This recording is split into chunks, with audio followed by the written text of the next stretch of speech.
Baik, keyakinan kelas itu adalah dalam rangka untuk menciptakan budaya positif di dalam kelas kita, khususnya dan umumnya di lingkungan sekolah kita. Coba ada yang punya ide kira-kira kita akan menyepakati budaya positif apa yang pertama? Tunjuk tangan.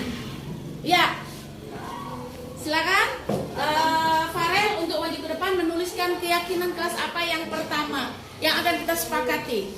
Kawan-kawan, apa?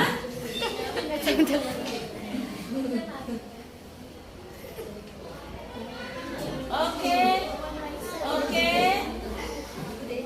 Ya. Waktu. Ya, yang pertama datang tepat waktu. Apakah kita sepakat bahwa kita akan selalu datang tepat waktu, kawan-kawan? Sepakat. Oke, terima kasih Farel. Yang kedua, siapa? Oke, silakan, gadis. Punya ide apa ya untuk kesepakatan kelas kita kali ini? Nanti kita akan sepakati bersama. Yang kedua, apa?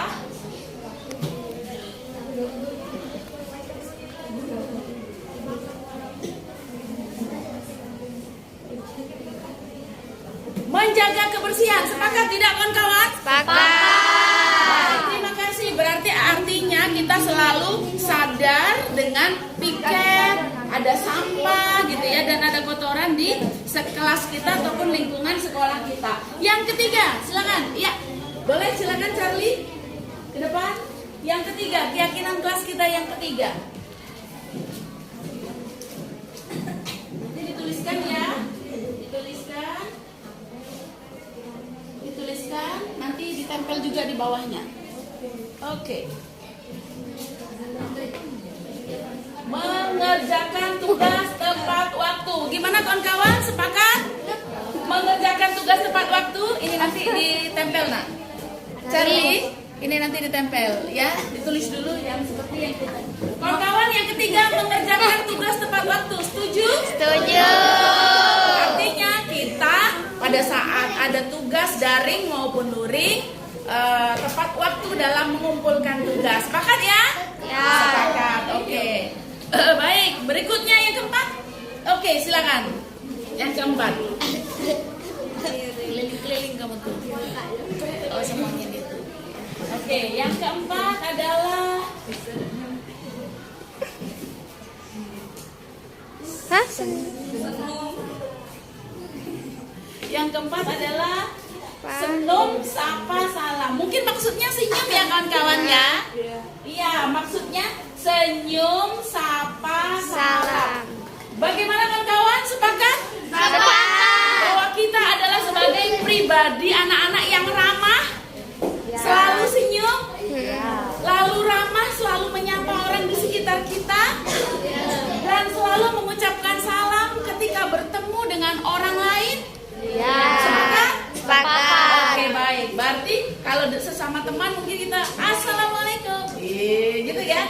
Kalau sama bu guru mungkin boleh diambil tangannya untuk dicium ya, begitu. Baik. Yang keempat kita sepakat. Sekarang yang kelima, silakan. Yang kelima. Oke Dea. Oke, silakan Dea. Ini ditulis nanti ditempel di situ. Yang kelima. Aktif, betul. Coba apa lagi? Peduli, lalu peduli. Nah, oke, baik. Ini yang paling penting anak-anak. Terima kasih Dea. Apakah kawan-kawan sepakat untuk yang kelima? Aktif, peduli, dan no bully. Sepakat. Bagaimana kawan-kawan? Sepakat. Aktif artinya kalau diskusi, kalau tanya jawab, kita aktif untuk berinteraksi dengan kawan. Kemudian peduli dengan yang keadaan yang ada di sekitar lingkungan kita, kelas. Kemudian no bully artinya tidak ada yang boleh menghina, mengejek antara kita semua. Walaupun kita berbeda keyakinan, berbeda agama. Baik. Yang keenam, ada lagi ide? Oke, silakan. Silakan yang keenam. Oke. Yang keenam apa? Yang keenam.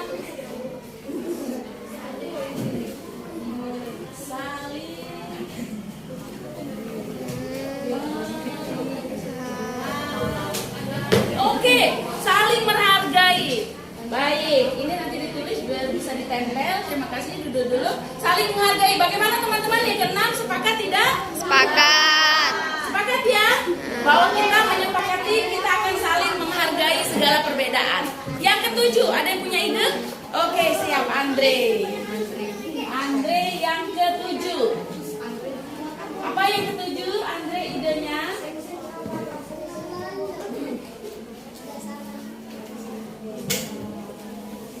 Berpakaian rapi.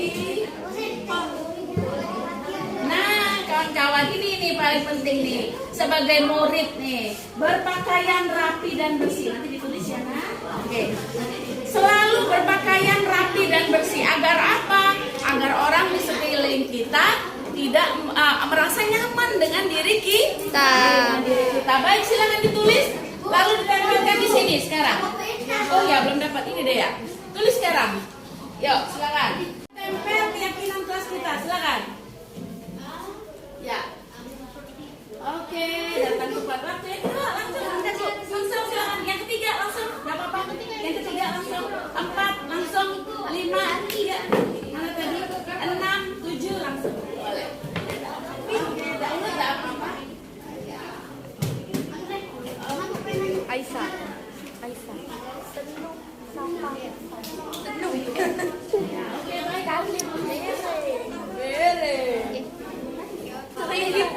baik. Baik, inilah yang akan kita sepakati bersama dengan teman-teman kita semua.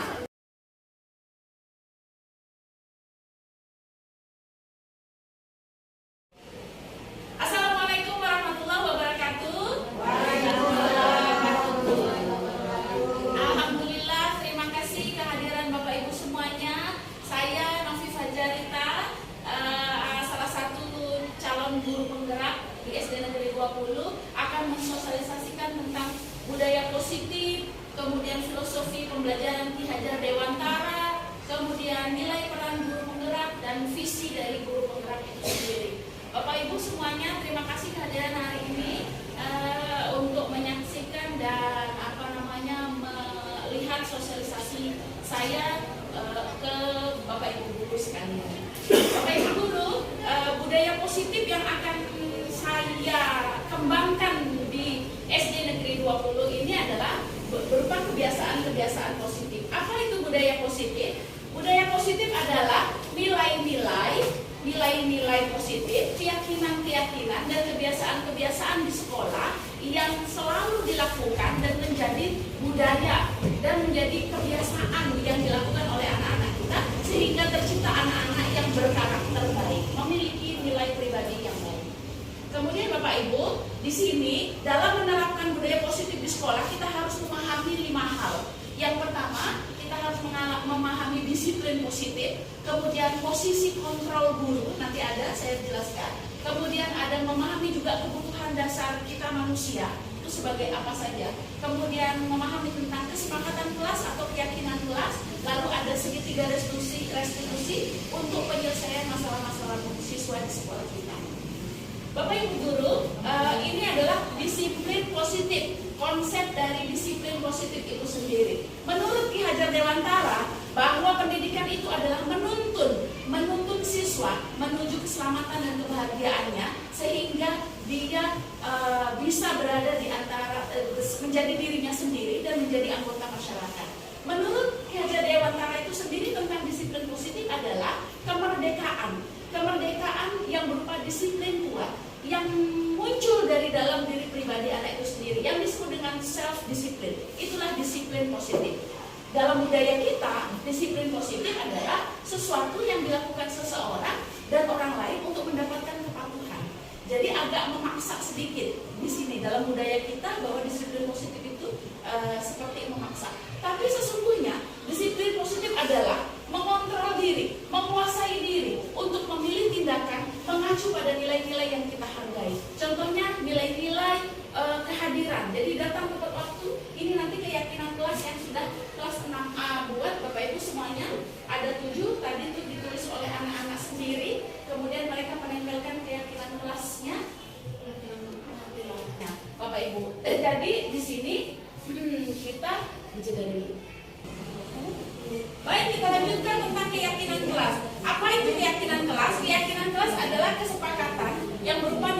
bajikan, prinsip-prinsip universal yang disepakati bersama antara guru dengan siswa. Jadi setiap kelas nanti kita akan membuat kesepakatan kelas. Sifatnya abstrak, rinci, konkret. Jadi itu tidak hanya kata-kata yang kata-kata yang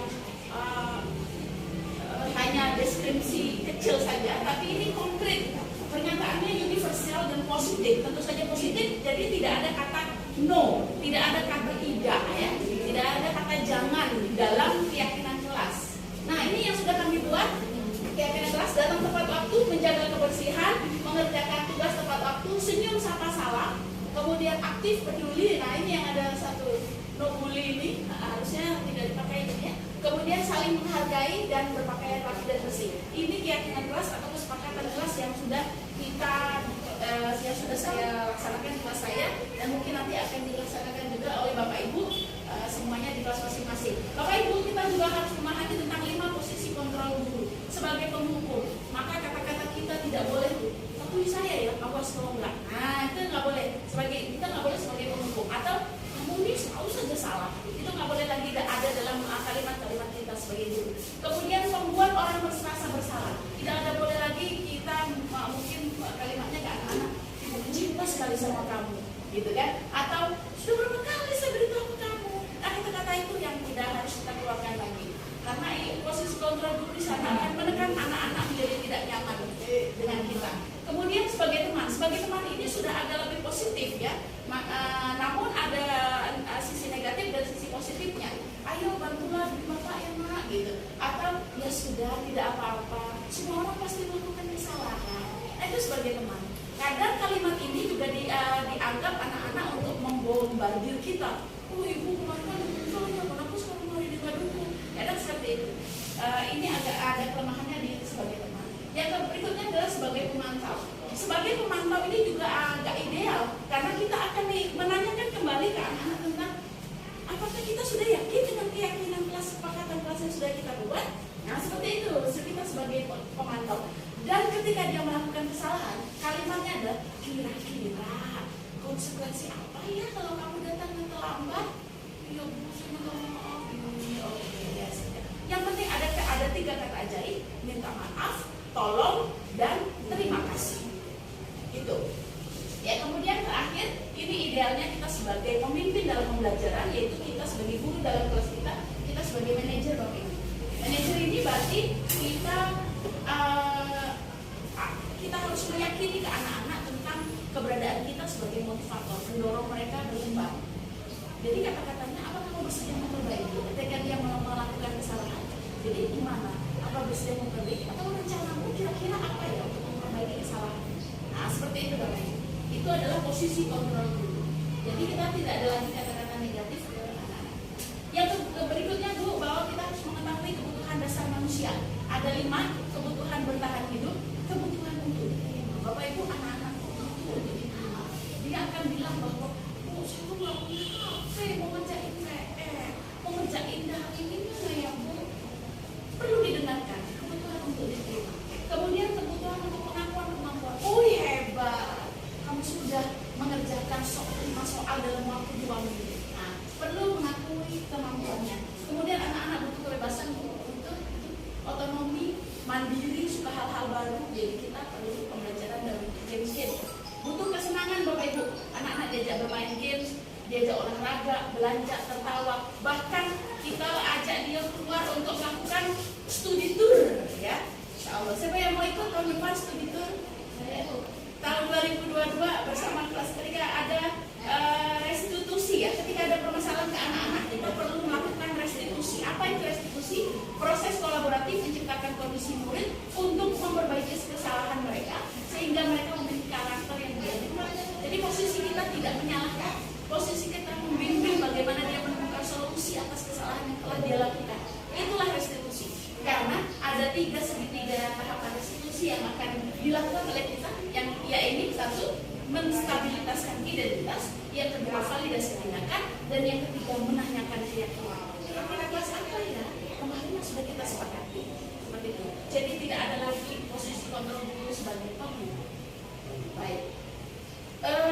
Sampai di sini ada pertanyaan Bapak Ibu untuk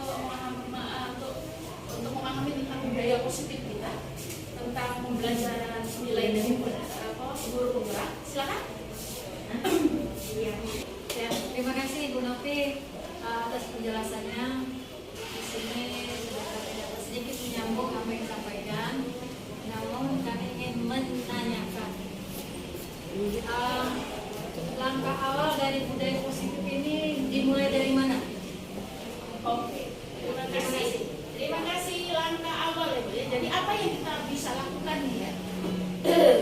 Apa yang kita bisa lakukan untuk menciptakan budaya positif mengawali gitu ya di dalam kelas-kelas kita? Menurut saya ada beberapa hal. Yang pertama Bu, kita mau menerapkan itu maka kita dulu jadi teladan. Ya Bu ya.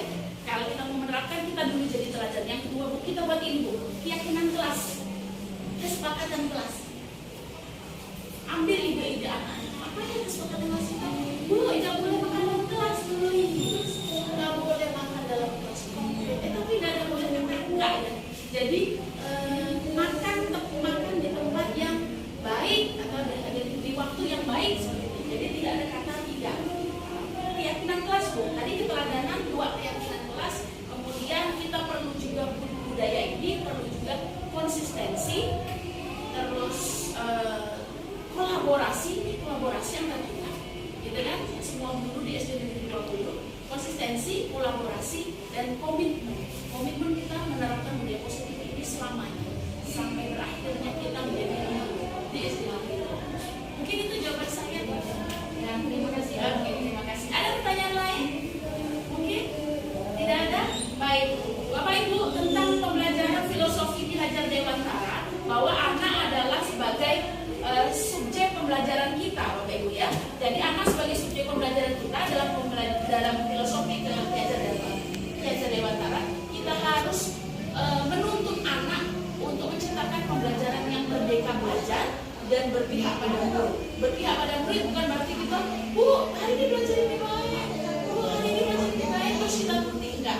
Tapi kita menuntut anak-anak untuk bereksplorasi, menggunakan gadgetnya atau seperti apa, ya, atau anak-anak disiapkan buku, terus dia ambil buku sendiri, terus mengeksplorasi apa yang dibacanya dengan kegiatan seperti literasi yang sudah kita lakukan, seperti itu.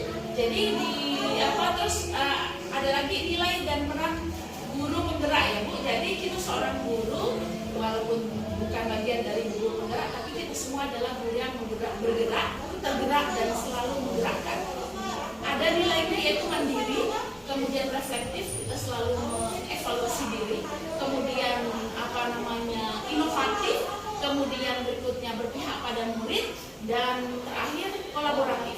Jadi nilai-nilai ini yang harus kita miliki semuanya agar kita dapat menerapkan budaya positif ini di sekolah kita. Kalau tidak ada pertanyaan, terima kasih atas kehadiran Bapak Ibu semuanya. Mohon maaf atas kesalahan hari ini. Terima kasih untuk kesempatannya. Saya tutup. Assalamualaikum warahmatullahi wabarakatuh.